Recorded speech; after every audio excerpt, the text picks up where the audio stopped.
In a small town in Japan, two twins were born on a rainy evening. Their parents said the sky was singing when they arrived. From the very beginning, these two children were different. When other babies cried, they hummed softly, and when they grew old enough to walk, they would stop and listen to even the faintest tune carried by the wind.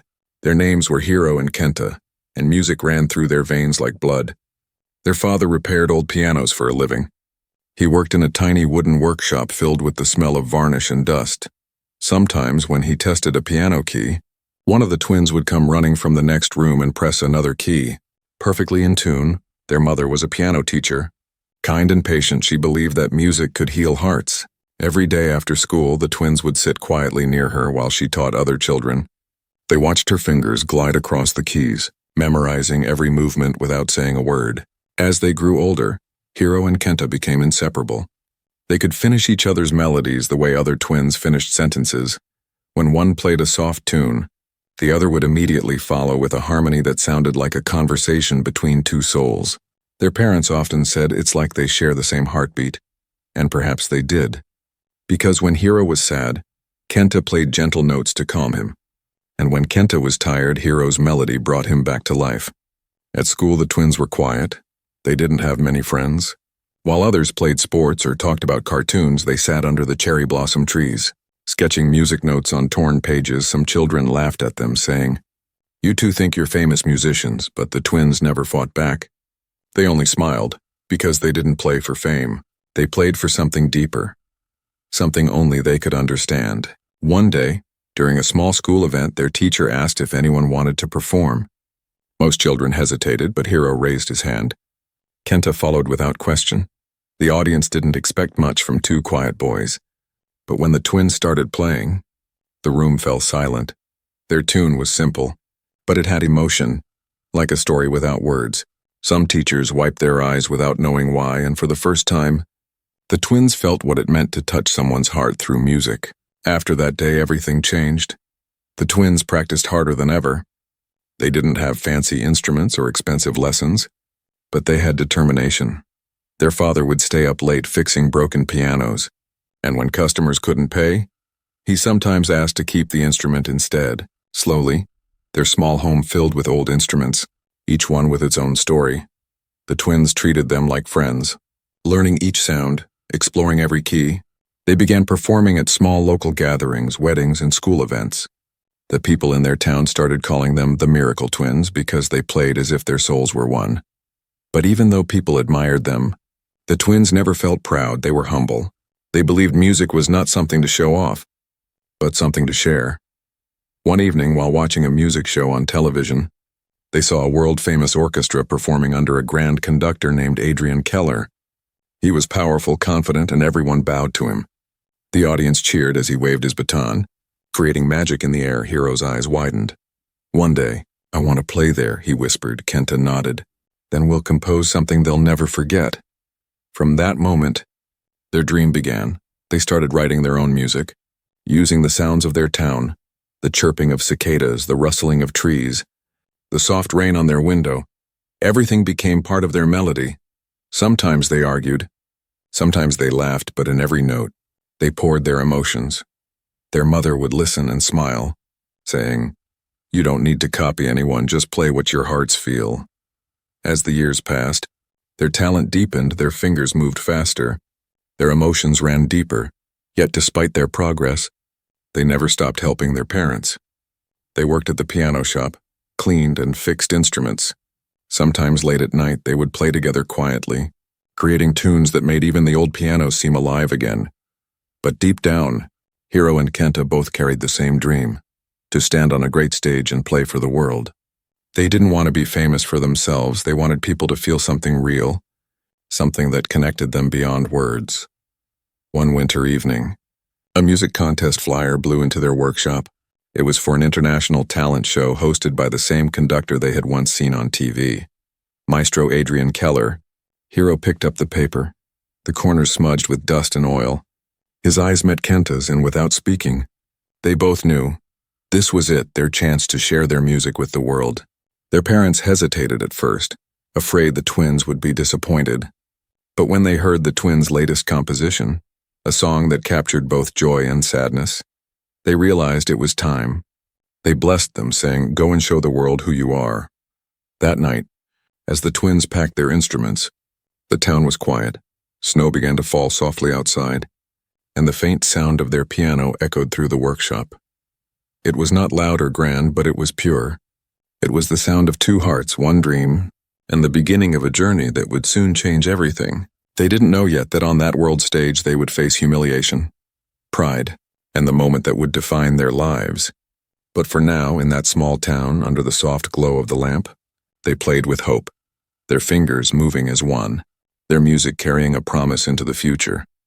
Weeks passed after the twins sent their music composition to the international show. They had no idea if anyone would ever listen to it every day. After finishing work at their father's piano shop, Hiro would open the email inbox, hoping for a reply, and every night Kenta would say softly, "Maybe tomorrow." Their hope was small but alive, like a candle flickering against the wind. Then one morning everything changed. When Hiro opened the laptop, he froze. His eyes widened as he whispered, "Kenta, come here." They stared at the screen together. An email with golden letters in the subject line, "Invitation to World Symphony Talent Show." Their hearts pounded. They couldn't believe it. Out of thousands of applicants from around the world, their composition had been selected. Their parents rushed into the room after hearing their excited voices. Their mother covered her mouth with tears in her eyes, and their father just smiled proudly. "You've made it," he said. "But remember, it's not about winning, it's about sharing what you feel." The twins nodded. Still too stunned to speak, they hugged their parents, feeling both joy and fear at the same time. The invitation included tickets to Europe, where the show was being held. It was going to be broadcast live on television, watched by millions. The name printed at the bottom of the letter caught their attention. Maestro Adrian Keller, the same man they had once watched on TV. The name that had inspired their dream now seemed larger than life. They knew he was a legend, but also a perfectionist. He had a reputation for being strict, cold, and arrogant. People admired his skill but feared his temper. Still, the twins believed that if they played from their hearts, they could win his respect. The journey to Europe felt like a dream. It was their first time leaving Japan. They watched the clouds outside the airplane window, imagining the stage, the lights, the sound of the orchestra. When they landed, everything felt new. The smell of the air, the foreign words, the tall buildings. Even though they were nervous, they held each other's hands, just like they did when they were children walking to school. The show was being held in a massive concert hall that looked like a palace. The moment they entered, they were surrounded by musicians from all over the world. Some were tuning violins. Others were practicing on flutes and cellos. The air was thick with the sound of music, Hiro whispered. "We're really here," and Kenta smiled nervously. "We have to give it our best." Then they heard a loud voice echo through the hall. "Everyone quiet down." The room went silent as Adrian Keller entered. He was tall, with silver hair and sharp eyes that seemed to see through everything. He walked like he owned the world, and maybe he did. The twins bowed politely when he passed by, but he didn't even glance at them. During the rehearsal introductions, Keller moved from one musician to another, offering quick, harsh comments. Too soft, off-tempo, lifeless. His words cut like knives. When it was finally the twins' turn, one of the assistants whispered something into his ear and handed him their sheet music. Keller raised an eyebrow and said, "Japanese twins? Let's see what you've got." They stepped forward, hands trembling slightly. Keller scanned their composition for a few seconds, then smirked. "Original work?" he asked. Hiro nodded. "Yes, maestro, we composed it together." Keller gave a short, cold laugh. "Together? Music is not a game for children. You can't just throw notes on a page and call it art." The hall went quiet. Everyone stared at the twins, expecting them to defend themselves. But Hiro simply bowed and said, "Please, just listen to it once." Keller sighed loudly. "Fine. Play your little experiment." He turned his back and waved his hand as if saying, "Go ahead and embarrass yourselves." The twins sat at the piano and began to play a short part of their piece. The melody was delicate and full of emotion. But before they could reach the middle section, Keller interrupted. "Enough." He snapped. "It's too sentimental, too soft, no structure. You think emotions are enough to make music? This is not a lullaby, it's supposed to be symphony." His words hit them like stones. The other contestants tried not to look at them, afraid to attract his anger. Keller tossed their sheet music back onto the piano and said, "Leave the real music to professionals." He walked away, his coat brushing past them like a cold wind. Hiro's hands tightened on the piano edge. Kenta lowered his head, trying to hide the pain in his eyes. For a moment neither of them spoke, then Hiro whispered, "We'll play it anyway." Kenta looked up, surprised. "But he doesn't want us to."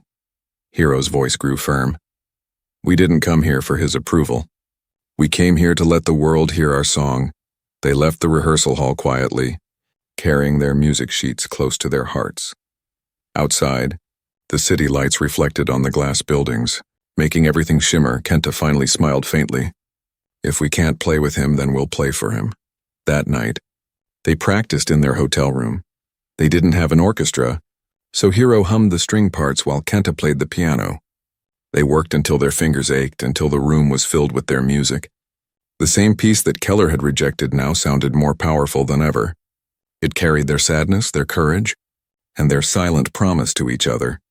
No one could take their music away.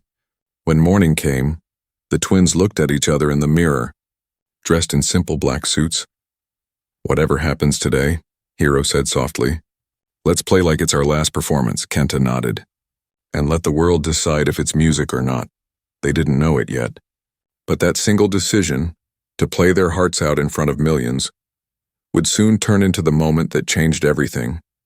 The humiliation they faced in rehearsal would become the spark that lit up their destiny, and the conductor who mocked them would soon be humbled in front of the entire world. The next morning, the twins arrived at the concert hall early. The air inside was heavy with tension. Musicians were tuning their instruments, and assistants were running around carrying sheet music and microphones. The twins stood quietly near the piano, waiting for their turn to rehearse. Their hearts beat fast, not from fear but from determination. They remembered how Keller had insulted them the previous day, but instead of breaking them, it had made them stronger. Maestro Adrian Keller entered the hall, his presence immediately changing the atmosphere. Everyone straightened up. He walked like a king who owned every sound in the room. His assistant followed him with a clipboard. Whispering the schedule, Keller nodded sharply and said, "Let's get started, no time to waste." His cold voice echoed through the hall. When the twins' names were called again, a few musicians whispered among themselves. Some felt sorry for them. Others were curious if the two boys would dare play again. Hiro and Kenta walked toward the stage, holding their music sheet with both hands. Keller glanced at them and sighed. "You two again? I thought we were done wasting time." Hiro bowed respectfully and said, "Maestro, we just want one more chance to rehearse." Keller crossed his arms. "Didn't you hear me yesterday? I said your piece doesn't belong in a professional concert." Kenta took a step forward, his voice calm but steady. "We believe the orchestra can bring it to life, please.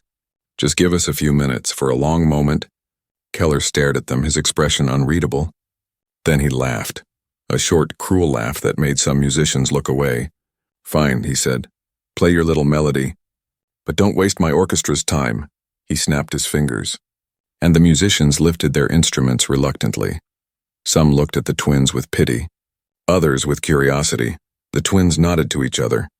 Kenta sat at the piano while Hiro stood ready to cue the strings.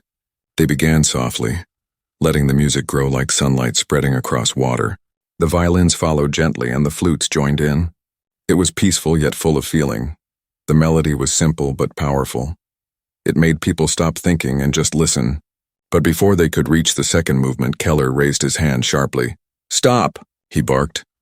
The sound froze in the air. "This is chaos," he said. "You expect me to conduct this nonsense? There's no rhythm, no control, no sense of power." He threw his baton down on the stand. "You're trying to lead emotions instead of following structure." "That's not music, that's noise." The twins stayed silent. Staring down at the piano keys, Keller walked closer, towering over them. "Do you know what real music is?" he demanded. "It's precision, it's control, it's discipline. Every musician must obey the conductor. And you two want to do it without one?" Hiro looked up slowly, his voice quiet but clear. "Our piece doesn't need a conductor, Maestro." Keller frowned. "What did you say?" Hiro continued. "It's written for two people who understand each other's timing perfectly. It's about trust, not control." The hall went completely silent. No one dared breathe. Keller stared at them as if they had just insulted his entire career. "So you're saying I'm not needed?" he said in a low, dangerous voice. Kenta spoke softly. "No, sir. We're saying that this piece was written for connection, for harmony between hearts." Keller turned away and laughed again. "How poetic," he said with sarcasm. "You two think you're geniuses. Music has rules, and if you don't follow them, you'll drown in your own emotions." He turned to his assistant. "Mark them off the list. We won't include their piece in the final show." The twins' faces went pale. The assistant hesitated, whispering, "But sir," "The network said their audition clip got good feedback online," Keller snapped. "I don't care about the internet, I care about real music. Get them out of here." Hiro clenched his fists, his heart pounding in his chest. "Please," he said quietly, "just one final rehearsal before the live show. If it fails, we'll walk away." Keller raised an eyebrow, amused by their stubbornness. "You're brave, I'll give you that. Fine. Play during tomorrow's live show, but remember, when you fail, it'll be in front of the whole world." The twins bowed deeply. "Thank you, Maestro," they said together. Keller smirked and turned to leave, muttering, "Let's see how far emotions can take them." When the hall emptied, the twins sat by the piano, exhausted. Kenta sighed. "He hates us." Hiro shook his head. "Maybe, but that doesn't matter. We didn't come for his approval." They looked at each other and smiled faintly. "We came to let the music speak." That evening, they returned to their hotel and played again, this time in silence except for their music. The sound filled the small room, warm, emotional, alive. They could almost see the faces of people listening. Not critics, not judges, just human hearts. The next day, they entered the hall again for sound checks. Some crew members smiled at them this time. One whispered, "Don't let him crush you. You two have something special." Their confidence grew a little. They weren't afraid anymore. They had something Keller didn't. Connection. As the night of the live show approached, Hiro said softly, "He can humiliate us, but he can't break what we have." Kenta nodded. "Let him try." Neither of them realized that their calm defiance had already started to change something in the air. Some musicians in the orchestra began to talk quietly, saying, "Maybe those twins are right." Even Keller's assistant looked at them differently. The stage lights were being tested, cameras were rolling, and the world was getting ready for the grand event. The twins sat side by side at the piano, their fingers brushing the keys, unaware that tomorrow's performance would not just be a test. It would be the moment when the world discovered who they truly were, and when a proud conductor would face the music he could no longer control. The day of the live performance finally arrived. The grand concert hall was glowing with golden lights. The red curtains shimmered softly, and every seat was filled. Famous critics, reporters, and music lovers from around the world had gathered to witness the show. The cameras were ready, the audience was buzzing with excitement, and the air felt heavy with expectation. Backstage, Hiro and Kenta sat quietly. Their hands were cold, and their hearts beat faster than ever before. They could hear the muffled sounds of the orchestra performing on stage, applause rising and falling like waves. Kenta took a deep breath and said softly, "This is it?" Hiro nodded, his voice calm but his eyes filled with determination. "Whatever happens, we play our way." Maestro Adrian Keller stood at the center of the stage, commanding attention like a king.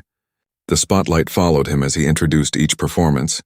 His voice was strong, confident, and full of pride. Every orchestra he led moved with precision.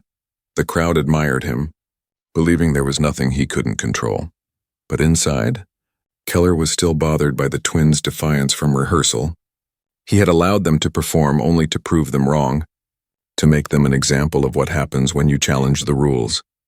After the last group finished, Keller turned to the audience with a smile that didn't quite reach his eyes. "And now," he said into the microphone, "we have something different." He looked toward the twins waiting in the wings, two young musicians from Japan who believe music doesn't need a conductor. Laughter rippled softly through the crowd. Keller continued, "Let's see if their little experiment works on a real stage." The audience clapped politely, but it was clear most people didn't expect much. The twins walked onto the stage together, their simple black outfits contrasting with the glittering lights. They bowed deeply, and for a moment the hall fell silent. Hiro glanced at the orchestra. Some musicians gave him encouraging smiles, others looked uncertain. Keller stood off to the side, arms crossed. watching them with an amused smirk. "Go ahead," he said. "Show us how it's done without a conductor." His tone was dripping with sarcasm, but the twins didn't react. Kenta adjusted his seat at the piano while Hiro prepared to give the first cue. Then, with a gentle nod from Hiro, the music began. The first notes were soft, almost fragile, like raindrops falling on still water. Slowly, the sound spread through the hall. The violins entered gracefully, the flutes followed, and the piano's melody wove through everything like a heartbeat. The twins didn't look at each other, but somehow they moved perfectly in sync. Every rise and fall of the melody happened naturally, as if they could hear each other's thoughts. At first, Keller smirked, but as the orchestra continued, his smile began to fade. The musicians weren't looking at him. They were following the twins, and the harmony was flawless. The audience leaned forward. Drawn into the beauty of the sound, it was calm, emotional, and alive. Unlike anything they had heard before, the twins' music painted pictures in the listeners' minds, images of cherry blossoms falling, waves touching the shore, and memories that made hearts ache. It wasn't loud or grand, but it had something more powerful. Sincerity. Every note felt like it came from the soul. Halfway through the performance, something magical happened. The orchestra began to breathe with the twins' rhythm. Every musician followed their silent cues, and a glance, a soft motion, a slight pause, and somehow, everything stayed in perfect time. There was no conductor, no control, only connection. The camera zoomed in on Keller's face. He looked confused, then angry. His jaw tightened, his eyes narrowed. He wasn't used to being ignored. The orchestra, his orchestra, was playing perfectly without him. The twins had achieved what he thought was impossible. As the music built toward its climax, the hall grew completely silent. The audience forgot to breathe, the melody swelled, filling every corner of the room with emotion. Some people in the front row had tears in their eyes. Even the cameramen lowered their equipment for a moment, lost in the beauty of the sound. When the final note faded, there was a long, heavy pause, then slowly. The audience began to clap, and softly at first, then louder, until the entire hall erupted into applause. People stood up, cheering. The twins bowed humbly, their eyes shining with gratitude. Keller stepped forward, his face red with forced calm. He raised his hand to stop the applause. "Well," he said with a tight smile, "that was interesting. But now let me show you how a real maestro brings structure to music." He picked up his baton and turned toward the orchestra. "We'll play the same piece, this time properly." The audience quieted. Curious, the twins stepped aside politely. Handing him the sheet music, Keller gave a sharp nod to the orchestra and lifted his baton. "From the beginning," he commanded. But as soon as he started conducting, something went wrong.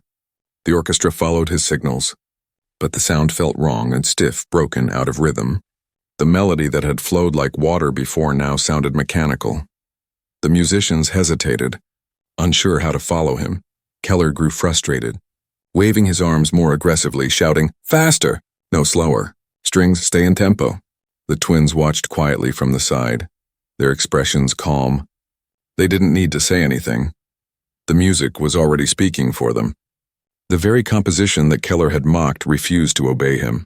It wasn't written for control. It was written for understanding finally. Keller slammed his baton on the stand, the sound echoing sharply. "Stop!" he shouted. The orchestra froze. The audience murmured in confusion. Keller's face was pale, his pride shattered. He turned toward the twins and said through clenched teeth, "Your composition cannot be conducted." Hiro bowed respectfully. "It was never meant to be." Maestro, the crowd began to clap again, louder this time. Some people even shouted the twins' names, cameras flashed, and in that moment, the world saw something extraordinary. Two young musicians who didn't need power or fame to prove themselves. They had let their hearts guide them, and that was enough. Backstage, as they left the stage, Kenta whispered, "Did we really just do that?" Hiro smiled, his eyes wet. "We didn't just play, we made them feel." And out in the hall, the once proud maestro stood still, surrounded by the sound of applause that wasn't meant for him. For the first time in years, Adrian Keller realized that no matter how great his skill was, he had just been humbled, not by critics, not by fame, but by the purity of two hearts beating as one. The hall was silent for a long moment after the twins finished playing. It felt as if time had stopped. The last note of their song still floated in the air, soft and gentle like a whisper. The audience sat frozen, eyes wide, hearts trembling. They had just witnessed something they couldn't explain. A kind of music that didn't just sound beautiful. It felt alive. Hiro and Kenta looked at each other, their faces calm but their hearts racing. They could see tears glistening in the eyes of some people in the crowd. For the first time, they weren't nervous anymore. They weren't thinking about winning or impressing anyone. They were simply lost in the world they had created together. A world built from memories, dreams, and emotions. The twins' melody had begun softly, like two children walking hand in hand through a quiet garden. Then it grew deeper, filled with longing and strength. The violins cried softly, the piano echoed their sorrow. And then, suddenly, everything blended into a sound so pure that even the lights seemed to glow warmer. It was music that told a story, not through words but through feeling. People in the audience felt different things. Some remembered their childhood, some thought of people they had lost. Others simply closed their eyes and let the sound carry them away. The twins weren't showing off their talent, they were sharing their hearts. And everyone who listened could feel that honesty. At the edge of the stage, Maestro Keller watched quietly. His arms were still crossed, but his expression was no longer proud at first. He had thought their performance was nothing but luck, a sentimental act that would soon fall apart. But as the minutes passed, he began to realize something shocking. The twins were not leading the orchestra through force or command. They were leading through connection. He looked closer and noticed something strange. The twins weren't even looking at the musicians, yet every player followed them perfectly. How was that possible? Normally, an orchestra needed a conductor to guide every beat. But here, the orchestra seemed to feel what the twins felt. When Hiro slowed his playing, the violin slowed too. When Kenta lifted his hand slightly, the wind instrument softened like a sigh. It was harmony beyond control. It was trust, pure and natural. Keller's chest tightened. He had spent his entire life believing that music was power, that the conductor controlled the soul of the orchestra. But these two young musicians were proving something entirely different. They had no power, no fame, and yet they had united everyone in the room. He felt a strange mix of anger and admiration rising inside him. As the music reached its highest point, the twins' rhythm became faster, more emotional. The piano keys danced like rain. The violins wept like the ocean. The sound grew bigger and bigger until it filled every corner of the hall. The energy was so strong that people could feel it in their chests. Even the lights above seemed to shimmer along with the melody. Then came the quiet part, the part that felt like dawn after a long night. The piano slowed and Hiro's hands trembled slightly. The last notes fell one by one, gentle and perfect, then silence. For a heartbeat, nobody moved. Nobody even clapped. It was as if everyone was afraid to break the spell. Then, somewhere in the middle of the audience, a single person began to clap, then another and another, until the entire hall was filled with thunderous applause. People stood up cheering, whistling, shouting, "Bravo, bravo." The sound was overwhelming. Hiro and Kenta stood up slowly and bowed deeply. Their faces glowed under the lights.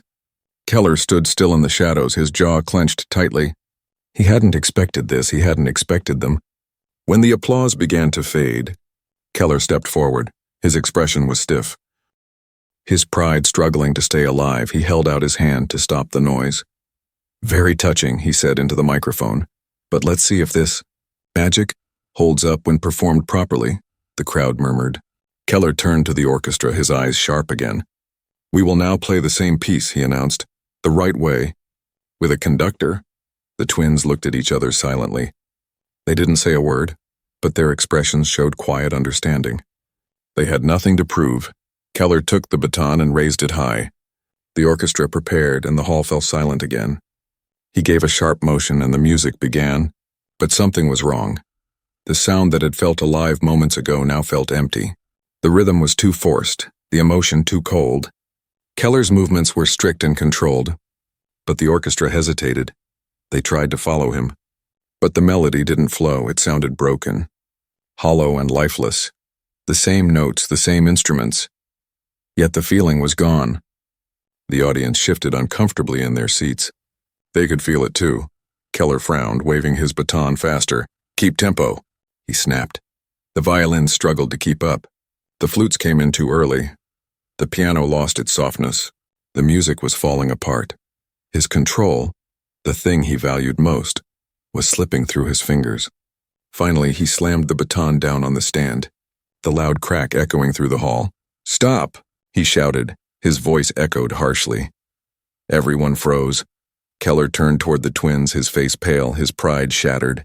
He said in a low, tense voice, "Your composition cannot be conducted," the audience gasped. The twins bowed politely. Hero said softly, "It was never meant to be, Maestro." For a moment, the great Adrian Keller stood speechless. He, the man who had led orchestras all over the world, had been defeated by two young musicians who needed no baton, only trust and understanding. The audience erupted in applause again, louder, stronger, unstoppable. People stood up and cheered for the twins. Some even shouted their names. Cameras flashed, reporters scribbled notes, and in that storm of sound the twins simply bowed again, humble and calm as they walked off the stage. Kenta whispered. "We did it," Hero smiled, his voice soft. "We didn't win against him, we just played what was true." And behind them, Keller stood still, his baton hanging loosely in his hand. For the first time in his life, the great conductor realized that control was not the heart of music, emotion was. And tonight, two unknown twins had reminded the whole world what real music meant. The audience was still clapping when Keller dropped his baton. His face was pale, his eyes wide with disbelief. For a few seconds he didn't move, he just stood there, staring at the twins as if he couldn't understand what had just happened. The orchestra members looked at each other nervously. Unsure if they should stay or leave, the applause grew louder and louder, echoing through the hall like thunder. Hero and Kenta stood side by side. Bowing humbly, they didn't smile or gloat. They simply thanked the audience with quiet grace. To them, it wasn't about victory. It was about proving that music could live beyond control. But to Keller, it felt like his entire world was falling apart. The cameras focused on his face, capturing every twitch of his expression. His proud smile was gone, replaced by a look of frustration and confusion. He had mocked these two young men, humiliated them in rehearsal, and now they had done the impossible. They had performed a flawless piece without him. He took a deep breath, trying to calm himself. Then he stepped toward the twins, forcing a smile. "Interesting performance," he said loudly, "but surely it can be improved." He grabbed their sheet music from the piano, his hands trembling slightly. "Let's try it again, properly this time." The twins looked at each other quietly. Kenta spoke gently. "Maestro, the piece cannot be led by a conductor." Keller's eyes flashed with anger. "Nonsense," he barked. "Every orchestra needs direction. Every musician must follow the baton. That's the rule." Hero replied softly. "Maybe some music doesn't follow rules," the audience murmured, feeling the tension in the air. Keller turned toward them and raised his voice. "Ladies and gentlemen, allow me to demonstrate." He picked up his baton again and turned to the orchestra. From the beginning, the musicians hesitated. They had just seen the piece flow naturally without him. And now, with his presence, the atmosphere felt heavy, still they obeyed. The violins lifted their bows, the flutes readied their lips. Keller raised his arm sharply and gave the signal to start. But as soon as they began, everything sounded wrong. The timing was off. The piano came in too early. The violins missed their cues. Keller frowned and waved his baton faster, shouting, "Follow me! Stay with me!" But the harder he tried to control them, the worse it became. The music that had once sounded like wind and water now felt stiff and lifeless. It wasn't flowing. It was breaking. The audience could feel it too. Some looked uncomfortable. Others whispered to each other, wondering what had gone wrong. Keller's frustration grew with every second. Sweat began to form on his forehead. He moved his hands faster, his face red with anger. "Why can't you follow the rhythm?" he shouted. The orchestra looked lost, their eyes filled with confusion. They weren't used to this kind of chaos. Finally, the sound collapsed completely. Notes clashed. Instruments stopped one by one. The hall filled with awkward silence. Keller slammed the baton down on the stand so hard that it cracked. The sound echoed through the room. "Stop!" he yelled. His voice was trembling with rage and humiliation. He turned toward the twins, his breathing heavy. This piece," he said through clenched teeth. "It doesn't make sense. It breaks every rule of composition." Hero looked at him calmly. "It's not made for rules, Maestro," he said softly. "It's made for hearts." Keller froze, his face twitched, his pride crumbling in front of everyone. For years he had been praised as a genius, a man who could control sound itself, but tonight, two young strangers had shown that music wasn't about control, it was about connection. The twins bowed again and stepped forward. Hiro spoke gently. "Maestro, our piece was written for two people who feel the same rhythm inside. It cannot be conducted because it was built on emotion, not command." Keller's eyes lowered to the sheet in his hand. The notes blurred before his eyes for the first time. He realized he couldn't understand this kind of music. The audience began clapping again. Louder this time, people stood up from their seats, cheering the twins' names. Keller slowly stepped back, his baton still broken. His hands shook slightly as he tried to keep his composure. The lights shone brighter. The twins bowed one last time. A young reporter near the front whispered, "He tried to lead their music and failed," another replied. "Maybe it's because their music doesn't need leadership. It needs feeling." Keller walked off the stage slowly, his mind spinning behind him. The orchestra members quietly applauded the twins too. It wasn't just about the performance, and it was about courage. The twins had faced humiliation, but instead of fighting back with anger, they had answered with beauty. Backstage, Keller sat down on a chair, breathing heavily. He took off his glasses and rubbed his forehead. For the first time in decades, he questioned everything he believed in. How did they do it? He whispered. How could they play without direction? One of the stage managers, who had been watching from the side, said softly, "Maybe they didn't need direction, sir." Maybe they just needed trust. Keller didn't answer. He just stared at his broken baton and sighed deeply. Meanwhile, Hiro and Kenta sat quietly in the dressing room, listening to the echo of applause still coming from the hall. Kenta leaned back and smiled. "He tried to play it our way." Hiro nodded. "But you can't conduct feelings. You can only feel them." They looked at each other, both exhausted but full of peace. They hadn't meant to embarrass Keller. They had only wanted to share what music meant to them. But somehow in doing that, they had opened the world's eyes to something deeper. A few minutes later, a knock came at the door. It was one of the orchestra members, an older violinist with kind eyes. "That was the most beautiful piece I've ever played," he said. "You reminded us why we fell in love with music in the first place." The twins smiled and thanked him softly. After he left, Kenta whispered, "Do you think Keller will forgive us?" Hiro shook his head gently. "We didn't hurt him. We just showed him the truth. Someday he'll understand." And as they packed their things, ready to return home, the sound of their music still echoed in the distance. It wasn't just a song anymore. It had become a message, a reminder that real music doesn't come from control or pride. It comes from hearts that beat together that night. The world witnessed something unforgettable.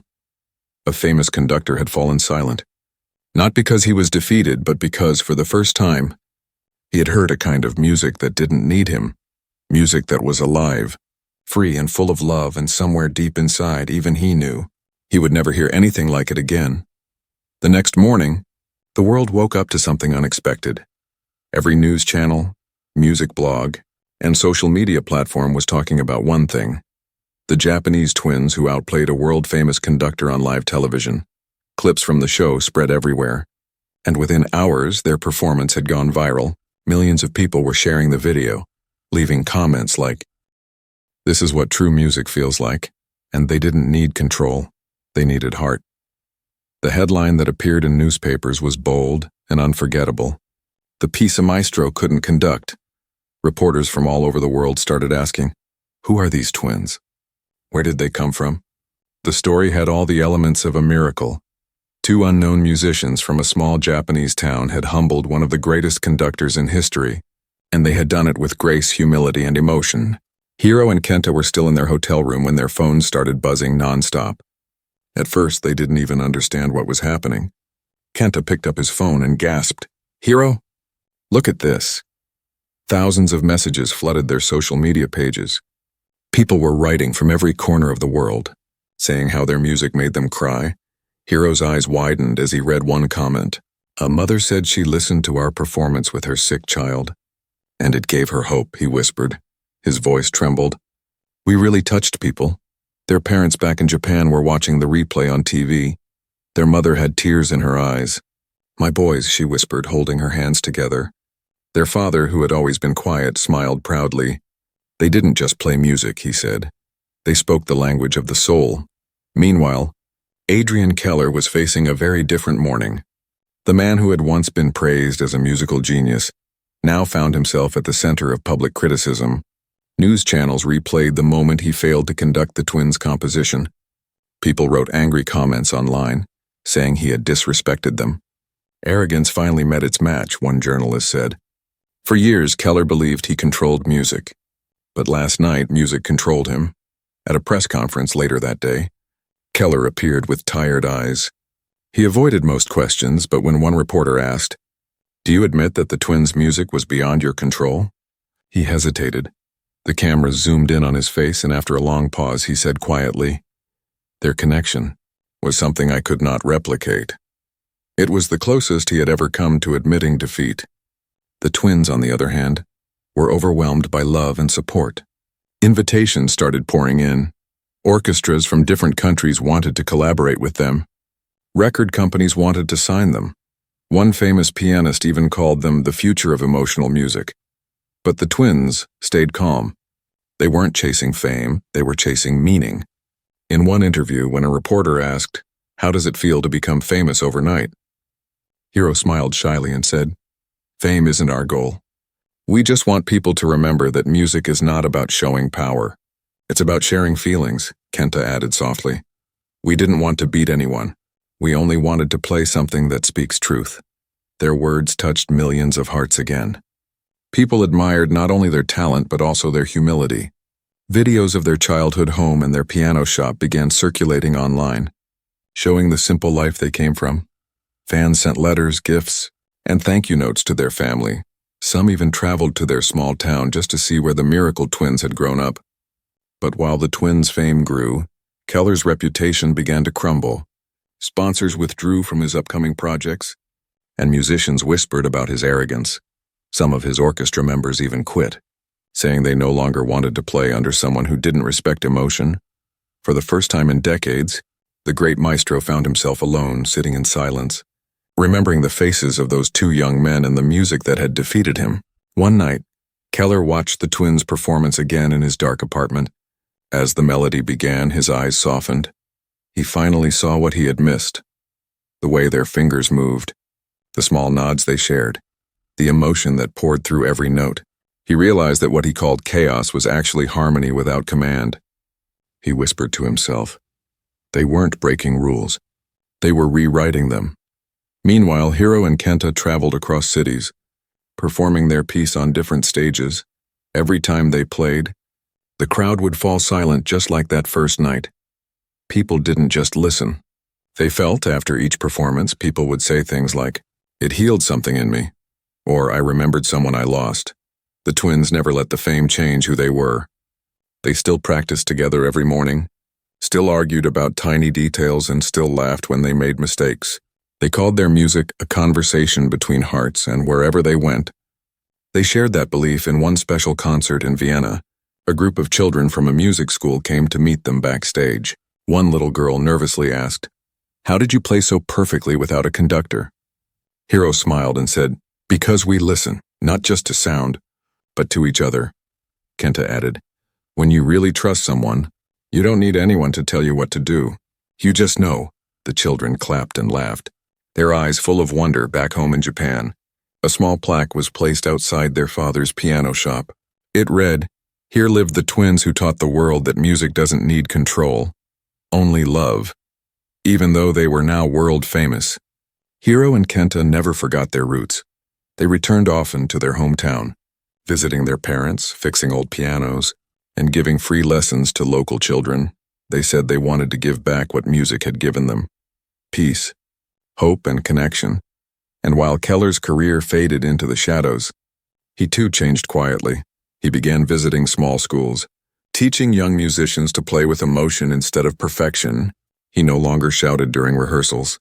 Instead, he told them, "Play like you're talking to someone you love." One day, he received a letter written in delicate handwriting. It was from Hiro and Kenta. It said, "Thank you for challenging us, maestro. Without that moment, our music might never have been born." Keller smiled, folded the letter, and whispered, "And thank you for reminding me what real music means."